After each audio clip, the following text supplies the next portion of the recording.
ang ikasyam na kabanata ng El Filibusterismo. Si Pilato.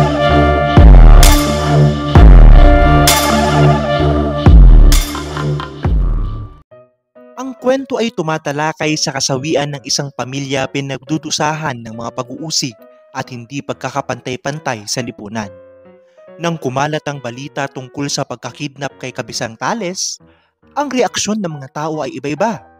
May mga nagdamdam at may mga hindi alintana ang nangyari. Ang tenyente ng Guardia Sibil ay walang awa sa pagtupad sa utos na samsamin ang mga sandata at dakpin ang mga pinanghihinalaang tulisan, kabilang na si Kabisang Tales, at ito ay nagdulot ng higit pang pagpapahirap sa pamilya. Samantalang ang mga praile tulad ni Padre Clemente ay wala ring pakialam at tinupad lamang ang kanilang tungkulin ng walang malasakit sa mga nangyari. Si Padre Clemente ay naniniwala na ang mga nangyari kay Kabisang Tales ay isang parusa mula sa Diyos sa mga lumalaban sa mga hinihingi ng korporasyon at wala siyang kasalanan sa pagkakidnap kay Tales.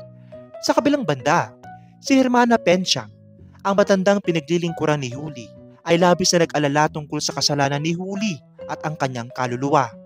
Ipinagdadasal niya si Huli at sinisisi ito sa kanyang hindi pagkakristyano, tulad ng hindi tamang pagdarasal at hindi pagsunod sa mga relihiyosong gawain. Inilockdown ni Hermana Pensiang si Huli sa bahay at ipinag-utos na mag-aral ng mga dasal at magbasa ng polyetong ipinamamahagi ng praile.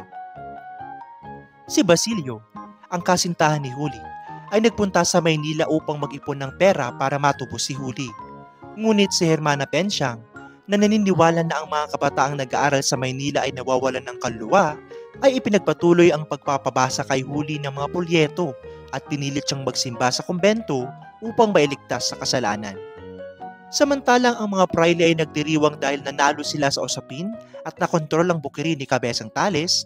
Sa pagbalik ni Kabisang Tales, nalaman niya ang nangyari sa kanyang bukirin at ang pagkaalipin ng kanyang pamilya. Hindi siya nakapagsalita at maghapon ay tahimik, kasama ang kanyang ama at anak na si Huli na naglilingkod na sa ibang tao. Ang mahalagang konsepto. Ang mahalagang konsepto ng kwento ay ang pagpapakita ng kawalan ng katarungan, pang-aabuso ng kapangyarihan at ang epekto ng relihiyon at sistema sa buhay ng mga tao.